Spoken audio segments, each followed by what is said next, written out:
Voilà, bonjour à tous. Comme prévu, comme annoncé, donc en fin de semaine, la correction de l'activité que je vous ai donnée. J'espère que vous l'avez faite sérieusement.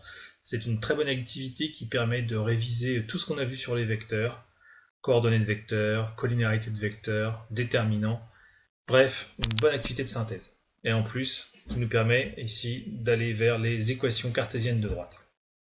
Alors, on prend ces questions une à une. Si vous n'avez pas fait l'activité, ça ne sert à rien d'écouter maintenant, vous n'allez pas comprendre et vous ne pourrez pas progresser. Faites-la avant, et s'il y a des questions qui restent en suspens, et bien là vous pouvez regarder la correction. Alors calculer les coordonnées des vecteurs AB, AC, EF, bon ça on passe, hein, j'ai juste ici refait le premier calcul pour le vecteur AB, d'accord, hein, xb moins xa, yb moins ya, ce qui nous donne 8 et 2. Et pour AC, moins 4, moins 1, et pour EF, 4 et 1. Rien d'extraordinaire ici. Deuxième question. Ici, calculer les déterminants de ces vecteurs. Voilà, bonne révision. Donc il y a 3 vecteurs, donc on peut calculer que 3 déterminants en les associant 2 par 2. Et donc je reprends ici ma petite feuille de correction. Je vais mettre un petit peu plus grande, peut-être. Voilà. Et qu'est-ce que l'on obtient ici? Eh bien, pour les deux premiers, déterminants de AB et AC, on fait le calcul, hein, vous l'avez au-dessus, hein, 8 fois moins 1, hein, xy', moins x', y. Donc moins 2 fois moins 4. Ou moins 4 fois 2. Donc ça fait 8, donc moins 8 plus 8, ça fait 0. Bon, de même, hein, AB, EF, ça fait 0, et EF et AC, ça fait 0. Alors, qu'est-ce qu'on en déduit? Ces vecteurs sont tous collinéaires, en fait. Collinéaires entre eux, mais en fait, sont tous collinéaires ici. Alors, question suivante, ces vecteurs sont appelés dans leur directeur de D. Donc en gros, tous les vecteurs qui sont collinéaires à un vecteur de D sont appelés vecteurs directeurs de la droite. Voilà. Donc en proposer deux autres, il suffit de prendre des vecteurs collinéaires à n'importe quel vecteur que l'on vient de voir. Donc par exemple, s'il y avait EF, FE. Et puis avec le point D, BD, DA, c'est tout ce que vous voulez. Hein. J'en ai mis deux, mais tout ce que vous voulez, mais qui soit collinéaire, ici, au vecteur AB, par exemple. Donc moi j'en ai mis deux ici, mais peu importe. Donc BC et FE par exemple. Alors, question suivante. Ici, déterminer par le calcul quel vecteur de U et V est un vecteur directeur de D. Bon, on va laisser U de côté, on regarde V. V c'est moins 4, moins 1. Mais moins 4, moins 1, c'est le vecteur DB, ou le vecteur AC. Donc c'est V alors, parce qu'il est égal. S'il est égal, il est collinéaire. Bon, le vecteur U. Le vecteur U c'est 3, 1. Il est clair qu'il n'a aucune chance d'être directeur celui-là. Donc là, rien de difficile au niveau de la correction. Il n'y avait pas grand-chose ici. Je vous laisse regarder. Donc, il est clair que V est égal à AC, donc il est directeur. Par contre, U n'est pas collinéaire à 4, 1, donc il n'est pas directeur de D. J'ai fait le calcul de déterminant, hein, 3 fois 1, moins 4 fois 1. Ça fait moins 1, ce n'est pas égal à 0 ici. Voilà.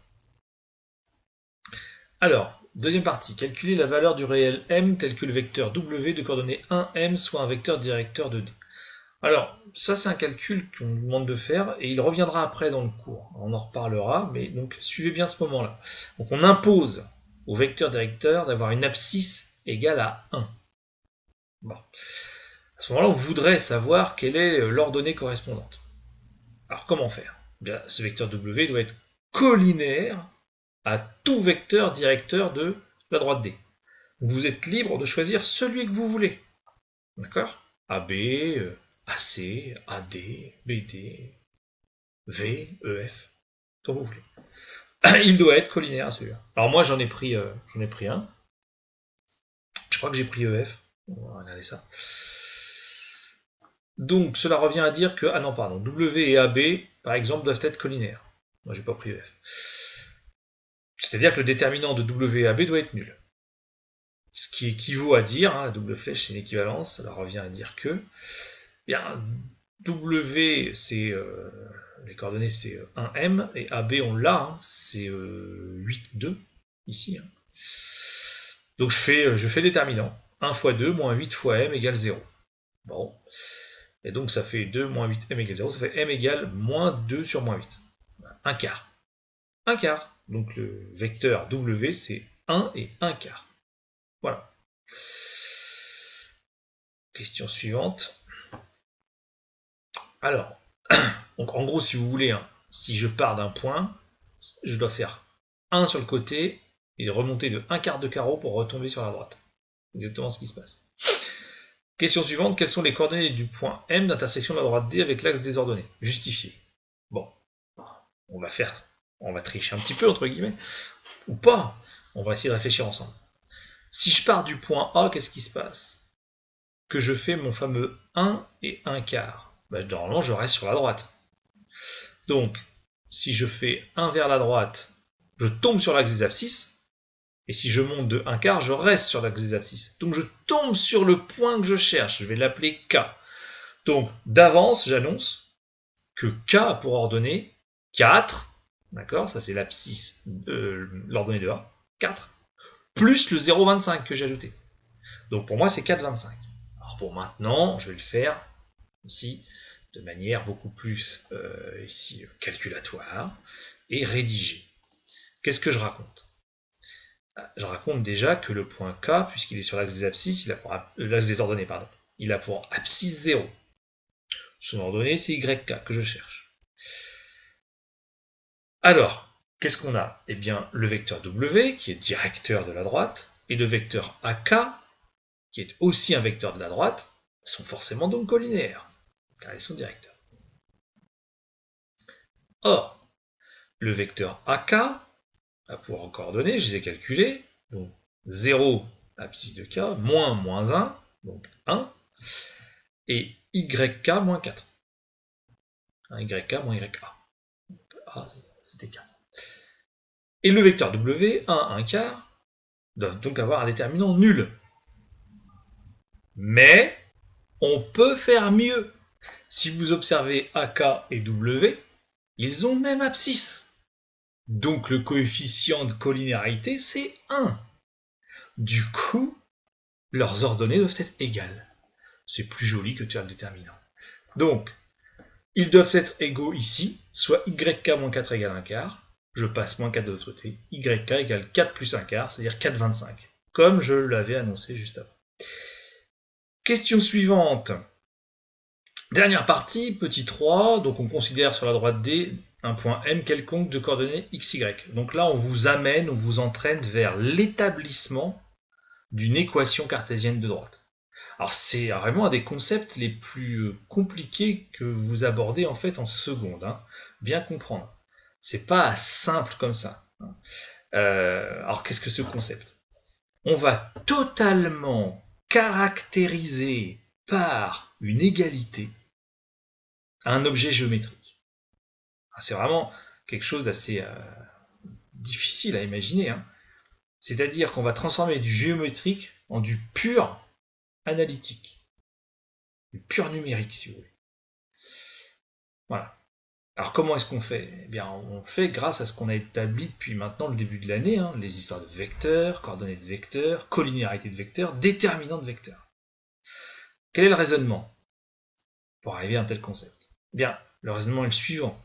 Si je prends un point M quelconque de la droite, et que je prends un vecteur directeur de cette droite, eh bien, le vecteur AM, A étant aussi un point de la droite, est forcément collinéaire avec ce vecteur directeur. Conclusion, le déterminant de AM et de ce vecteur directeur est forcément nul. Mon égal à 0.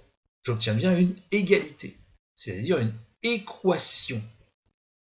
Hein, dans égalité, dans l'équation, il y a égalité, égal, équoi, équi.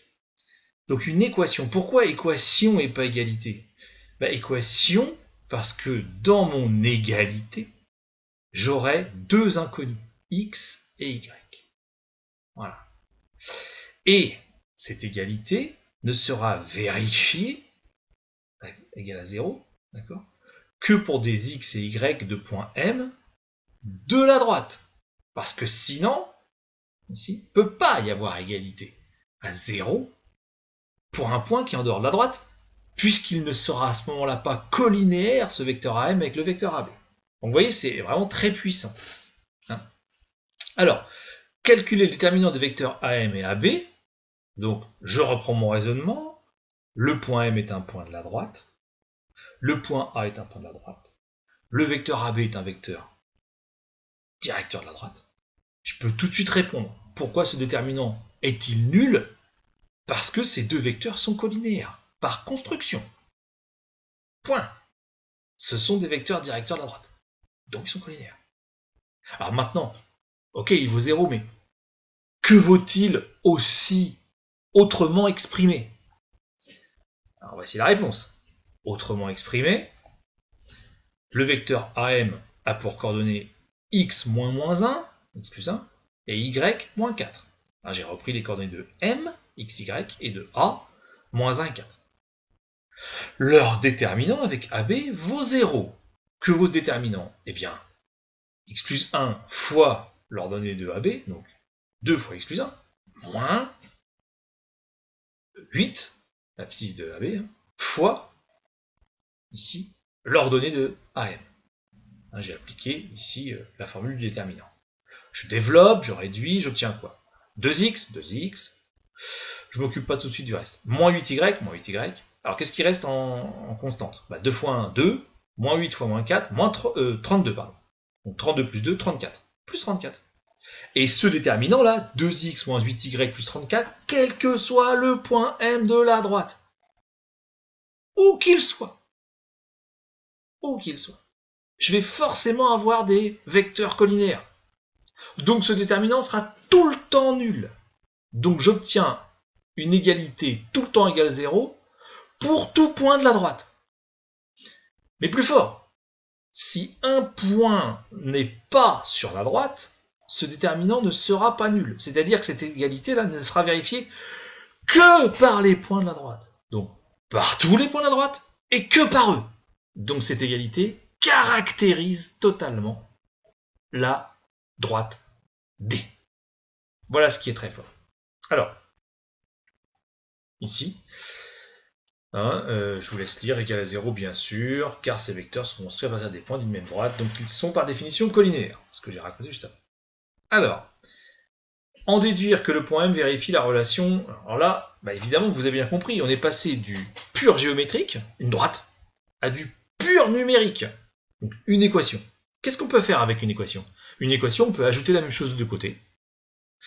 On peut multiplier par un même nombre non nul des deux côtés. On peut diviser par un même nombre non nul des deux côtés. Alors on va s'amuser un peu. Divisons par 2 des deux côtés.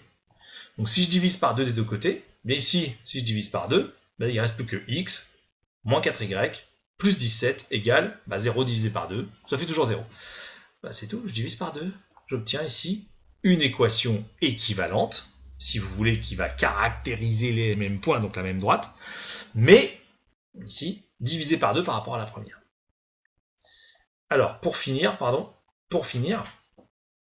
en prenant ici, donc on nous dit cette relation est appelée équation cartésienne de D, oui, celle-là, mais toutes les autres, celle d'avant, était aussi une équation cartésienne.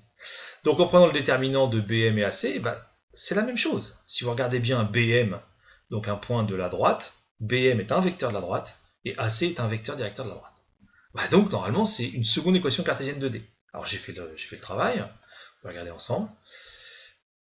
Et donc, ici, BM, x-7, y-6, je vous laisse vérifier, donc sera collinéaire avec AC, moins 4, moins 1, c'est-à-dire que leur déterminant sera nul, je calcule le déterminant, donc le voici, je vous laisse regarder, faites pause sur la vidéo si vous voulez voir, j'obtiens au final, moins x, plus 4y, moins 17 égale 0. Voilà, pour les conclusions et pour ici une question de temps, je vous laisse donc lire tranquillement, faites pause, la conclusion de toute cette activité, d'accord. J'ai donc au passage dit qu'en multipliant par moins 1 la dernière équation, on obtient bien celle précédente.